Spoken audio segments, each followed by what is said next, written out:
Breaking news. Isang nakakagulat na pangyayari ang yumanig sa buong bansa matapos kumpirmahin na si Vice President Sara Duterte umupo na bilang bagong Pangulo ng Pilipinas. Ito ay kasunod ng pagdapa ni Pangulong Ferdinand Bongbong Marcos Jr. na kasalukuyang nasa critical na kondisyon matapos umano'y ma-overdose sa ipinagbabawal na droga. Ayon sa mga ulat, agad na isinugod sa ospital si PBBM matapos matagpuang walang malay sa loob ng kanyang pribadong silid.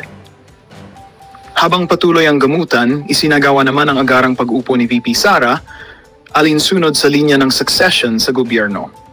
Samantala, umaalingaw-ngaw ang iba't ibang reaksyon mula sa publiko. May mga natutuwa sa bagong liderato, habang ang ilan ay nangangamba sa biglaang pagbabago sa pamahalaan. Patuloy ang pagbabantay sa kalagayan ni Pangulong Marcos Jr. Habang puspusan ding gumagalaw si Pangulong Sara Duterte upang tiyakin ang kaayusan at katatagan ng bansa. Sa kabila ng kontrobersya, nananatiling tanong ng bayan kung paano haharapin ng bagong administrasyon ng mga hamon at kung ano ang magiging direksyon ng Pilipinas sa ilalim ng kanyang pamumuno.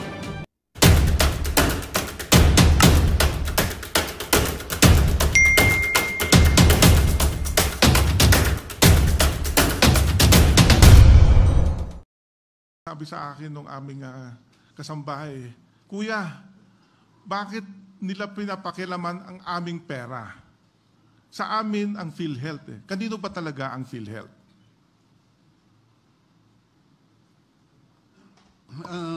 Legally, PhilHealth is a government corporation, Your Honor. It's wholly owned by the national government. And it is the administrator of the National Health Insurance Program.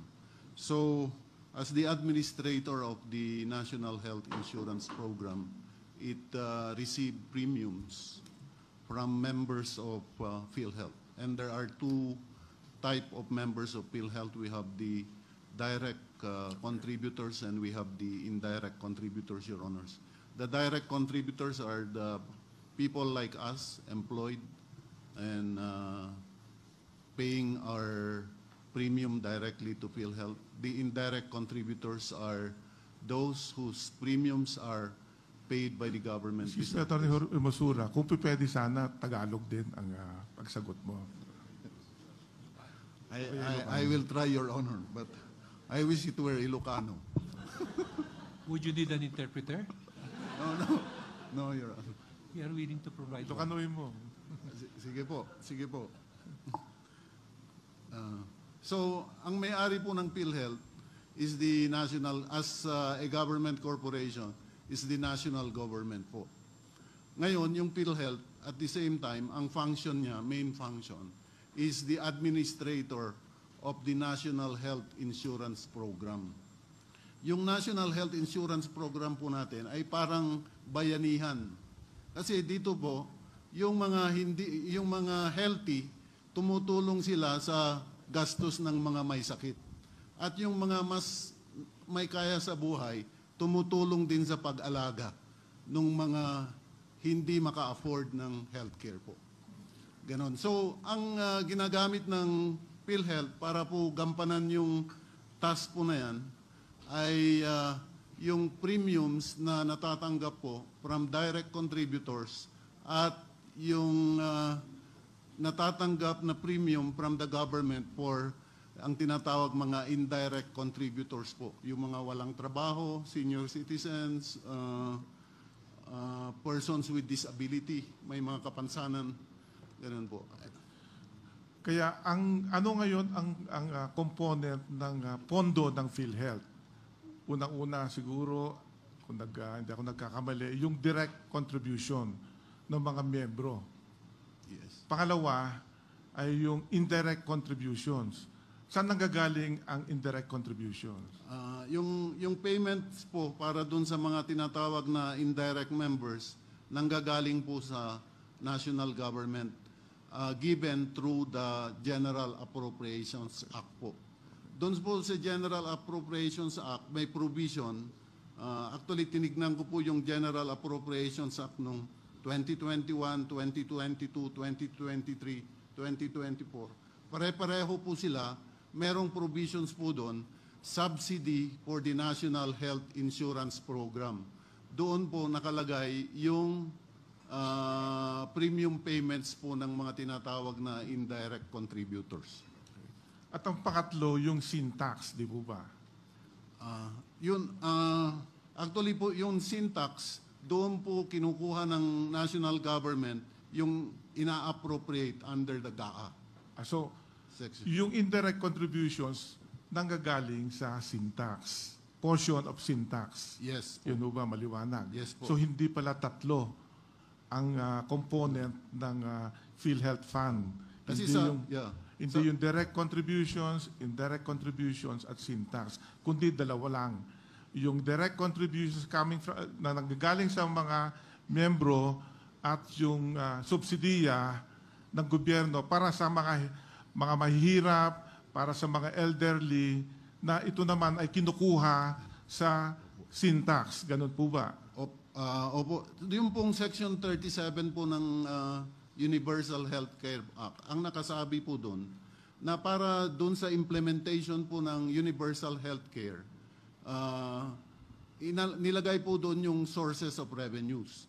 One of them is the sin taxes. The sin taxes. Ngayon po, pero yung implementation po ng Universal Healthcare Act, isang aspeto lang po doon, yung premium payments for the indirect contributors. Kasi meron din pong mga projects po yung DOH na pwede hong in the implementation of the Universal Healthcare Act that can also be funded from the sin taxes po. Sa sin tax, so, magkano ho ang nakalaan para sa PhilHealth? Para pang subsidiya sa PhilHealth? Magkano, sa batas ho, magkano ang nakalaan para sa PhilHealth?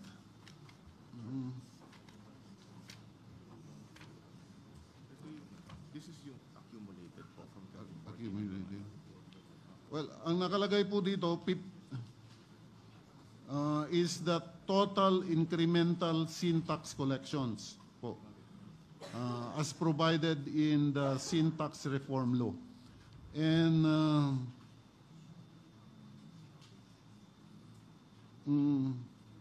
in 2014 po, that was equivalent to 22.71 billion. That was in 2014. But PhilHealth received not just a subsidy of 22.7 million, it received more. It received 30.30 billion. Wala ho bang nabanggit sa sin tax law kung magkanong porsyento ang dapat na ilaan para sa PhilHealth? So yung 80% of the 50% total collection ng sweetened beverages mapupunta sa PhilHealth is 80% of the 50%. So parang 80% ho of total collection from taxes on tobacco and taxes on sweetened beverages. 80%. Opo, opo. Kaya kung ang 80% of 50%. 80% of 50%. Opo, opo. Kasi yun po yung incremental. At ang sin tax, pagka naipasok na sa PhilHealth Fund, pwede ho bang alisin o bawiin uli ng ating pamahalaan? Ang tingin ko po, kasi po, nasabi natin kanina na yung national government, owner po siya ng PhilHealth. Ngayon po, pagka under the Section 37, the appropriations for PhilHealth are under the General Appropriations Act po. Now, under the General Appropriations Act, yun pong appropriations po for PhilHealth are for premium payments po of indirect contributors. If you will allow me po to quote the provision, it says po, this is the provision in the GAAs for fiscal years 2021, 2022, 2023, and 2024, providing appropriations for the Philippine Health Insurance Corporation. Ito po ang nakalagay. The amount and I quote po, I quote, "The amount appropriated herein under the subsidy for the National Health Insurance Program shall be used for the health insurance premiums of indirect contributors composed of the following: 1. Indigents, senior citizens, unemployed persons with disability, and financially incapable point-of-service patients." So, tinatanggap po ng PhilHealth yung pera na nilalaan sa kanya sa GAA as premium payments po. Alam ba natin kung magkano ang mga babayaran ng mga nabanggit mo kanina, yung mga unemployed, yung mga elderly? Alam ba ho natin kung magkano? I think may sinasubmit po yung PhilHealth sa DBM yun na formula, tapos po yun po ang sinusunod. Ito po yung number ng indirect contributors, and then they suggest a premium rate, and then that's how the government comes up with the amount to be appropriated as premium payments for the indirect contributors. Pero kung babalik po ako dun sa tanong niyo po kanina, kung pagkatapos po bang matanggap ng PhilHealth yung appropriations under the GAA coming from the sin tax, pwede ba niyang magamit sa ibang bagay? Parang ganun po. Or bawiin uli? Bawiin, oo. Kasi po, dapat po, kasi ang purpose po ng PhilHealth is to implement the National Health Insurance Program. So, dapat doon po niya gagamitin sa National Health Insurance Program. Pero nagkakaroon ng pagkakataon po na hindi nagmamatch yung revenue sa expenses. So, may naiiwan. And in fact, the law po, yung the law, contemplates such a situation kasi it requires PhilHealth to have a reserve fund which shall be a portion po of the accumulated revenues.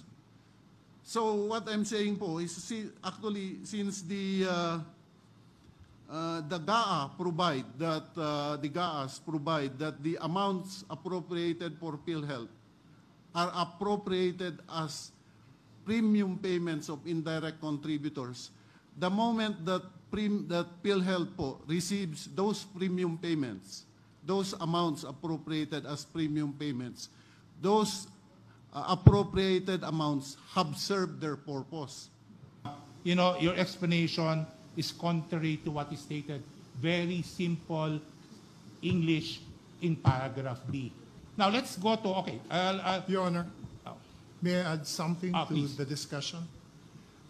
Section 37, the opening sentence says, the amount necessary to implement this act shall be sourced from the following, etc. Emphasis on the word necessary. The last paragraph of Section 37 speaks again of necessary.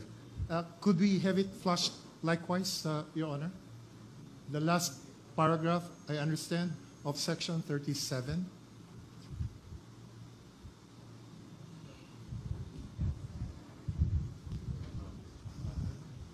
Section 37. Which one?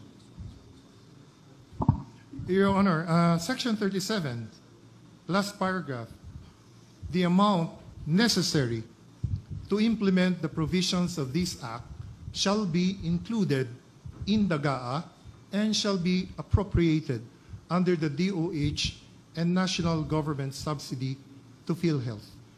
I will not mention the last sentence anymore, it's not relevant. What I'm trying to say, Your Honor, is notwithstanding the identification of sources and the specific purposes for these funds, it would appear under Section 37, the opening paragraph and the last paragraph, that Congress is given the discretion to determine the amount as may be necessary to implement the provisions of the Universal Healthcare Act. Okay. I'll go to that later. With respect to the first paragraph, in relation to the last paragraph on the word necessary. But aside from PAGCOR, we have also the charity fund and contributions from PCSO. Same provision, nakalagay dito, that the funds raised for this purpose shall be transferred to PhilHealth at the end of each quarter, subject to usual budgeting, accounting, and auditing rules. And I presume your answer to my question relative to paragraph B would also be the same for paragraph C. Yes, Your Honor, but I would like to inform the Honorable Court that per our records, that amount remitted by PCSO for PhilHealth as of end 2024 is about 6.84 billion pesos. So with respect to B and C, you have your own interpretation. My simple reading of this provision says that the share of government in PAGCOR and PCSO, a portion of which supposed to be given to PhilHealth. Sabi ninyo, bawal yang direct remittance. Assuming bawal yan, dumaan yan sa National Treasury. But for B and C, sinasabi dyan, na yung amount collected na yan, reserve yan for PhilHealth. You cannot touch that amount. You cannot reduce that. Yun ang understanding ko. You have a different interpretation. So that's an issue before us. Okay. Now, let us now go to the what Mr. Solgen mentioned with respect to the amount necessary. I'll read the last paragraph. The amount necessary to implement the provision of this act shall be included in the GAA and shall be appropriated under the DOH and the national government subsidy to PhilHealth. That's the first sentence. As mentioned by Mr. Solgen, the second sentence medyo hindi naman applicable. No? So, but this sentence refers to paragraph E and paragraph F. If you go to paragraph E and F, it refers to annual appropriations of the DOH included in the GAA. Letter F, national government subsidy to PhilHealth included in the GAA. With respect to letter E, that is the share of DOH to implement the National Healthcare Program. Is that correct? With respect to letter E, that is the share of the government has to give money to DOH for DOH to implement its Yes, Your Honor. program under the National Healthcare Program. Yes, Your Honor. Okay. Letter F, it refers to the national government subsidy to PhilHealth included in the GAA. This refers, to my understanding, is the premium contribution of indirect contributors given by the government as included in the GAA. Am I correct? Yes, Your Honor. Okay. Now, earlier, or for previous oral arguments, it appears to me that letter A, the increment sin tax collection, were used to cover letter F. Am I correct? That is what the government is doing. Collection from sin taxes. Yes, Yan Your ang Honor. This will ginamit. be part of the general funds from which F will have to be implemented. Yes. So apparently, on the part of the government, kung anong collection sa sin tax, or even PAGCOR, or even PCSO, yan ang ginamit pagpuno ng national government subsidy to PhilHealth. Am I correct? Yes, Your Honor. That Okay. is correct. These are sources. But my understanding of 37 is totally different. Because 37 enumerates different independent sources of funding. Kung ang interpretation ng government is that the national government subsidy to PhilHealth included in the GAA as F would be sourced from A, B, and C, that paragraph or that 37 would appear as follows. Letter F, national government subsidy to PhilHealth included in the GAA to be sourced from Syntax, PAGCOR, or PCSO. Hindi siya separate A, B, and C. Ang ginawa ng gobyerno dito, yung A collection, yung B collection, C collection, yun ang binigay sa national subsidy ng PhilHealth on the part of indirect contributors. And then, ang tinatakutan ko pa, yung collection ng tatlo na yan, kulang na kulang pa. Mas konti pa sa binigay for subsidy. That is my understanding if you read 37. Because if we follow your understanding of 37 on A, B, and C, A, B, and C should be subparagraph of F. Hindi siya independent source of income or support for PhilHealth. What can you say? We'll explain that, Your Honor. If I may, Your Honor. Your Honor, it was already alluded to by the OGCC, but where our records from 2014 until 2024, the syntax laws 10351 and of course 10346, 11346, pardon if there's a wrong mistake in the numbering. The total allocation from the syntaxes that should be given to PhilHealth amounts to about 534 billion pesos for that decade, for that entire decade. But during the same period, Your Honor, the GAA has included in the subsidy component to PhilHealth an amount worth 635.36 billion pesos. So the difference between the two is 101 billion pesos. And it is this difference at 101 billion, it is the amount that is being referenced by that F. It is a, well, shall we say, a placeholder to account for the possibility that the government can provide more resources to PhilHealth, more than what the syntax collections are, depending, of course, on the need of PhilHealth. So that would be the factual context that I would like to use to interpret that provision. Then the second minor clarification, with your kind indulgence, Your Honor, is that B and C are not going to be paying for premium subsidies of indirect contributors. These are for the expansion of benefit packages. It is highlighted by the representative by the PhilHealth na pag nakuha yung B and C na yun po, sir, is going to be treated as a trust liability. Hindi po siya magiging premium contribution. So the treatment of the two will be different from the point of view of PhilHealth.